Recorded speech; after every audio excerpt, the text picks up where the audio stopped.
guys, and welcome to How to Make a Matcha. Did you guys know that coffee is the second most traded commodity in the world after oil? It's a socially acceptable drug. Caffeine is used all around the world to get us hyped, and I know I'm not the only one who gets the shakes from having a coffee in the morning. Also, how many people do you hear who say, coffee first coffee, and they need to have coffee before they actually get into their day? Well, coffee isn't the only thing that has caffeine in it. Another great option, instead of coffee, is matcha. Matcha's popularity has skyrocketed lately, and you can buy it in many cafes around New Zealand and the world. Matcha comes from the Camellia cineus plant. It's the same as green tea, but it's grown a bit differently. Primarily grown in Japan, farmers will cover the plant 3 to 4 weeks before being harvested.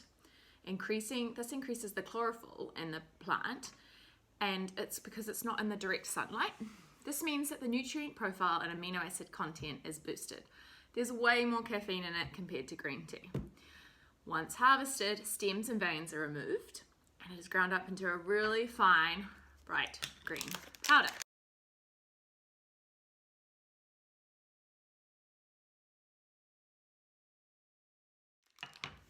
There is a lot of research that shows the numerous benefits of matcha. 6 of these benefits are: it's high in antioxidants, it may help protect the liver, boost your brain function, and it may help prevent cancer.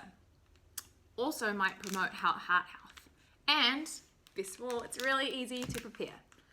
I don't know about you guys, but when I drink coffee, I sometimes get shaky hands, and I kind of get a big crash a few hours later. I really find that with matcha, I don't tend to get this crash as much, but it really helps me to focus on my studies and my work that I'm doing. Right, so we're gonna make some matcha latte now. Well, actually, we're gonna make matcha tea and then add a bit of milk. You can have matcha in lots of different ways. A lot of people in the Western world like to have matcha as a matcha latte. You might see this in cafes. Similar to how a latte with coffee is made. And the milk is frothed and it's heated up. At home, I just like to make it as a tea and then I top it with milk. It's just easy. Right, so the few tools that we have here to make matcha is a sieve, a small sieve. This, when you put the matcha powder through it, it just gets rid of all the clumps and stuff, so it dissolves a bit better. And then really important is a bamboo whisk. And the bamboo whisk dissolves the matcha, and it's traditionally used in Japan for that. So I use like a teaspoon's worth of matcha when I make matcha at home. You like this much? Can you see how bright green it is?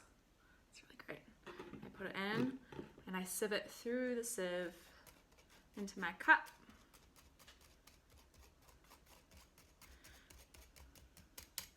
And I get the hot water.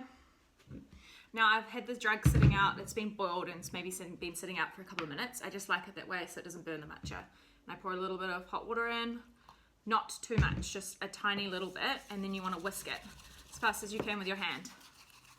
See, there's not that much hot water in. Whisk, whisk, whisk, whisk, whisk, so that it doesn't burn the matcha.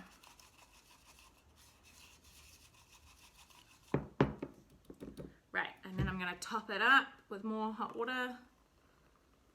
And then, some people really like putting sugar in theirs. I don't tend to put sugar in mine. I like the matcha bitterness, but if you don't like the bitterness, then I'd put a little bit of sugar in, or sometimes I put some maple syrup in. And then I just top it with a little bit of cold milk. Yum! Matcha for my morning. Cheers!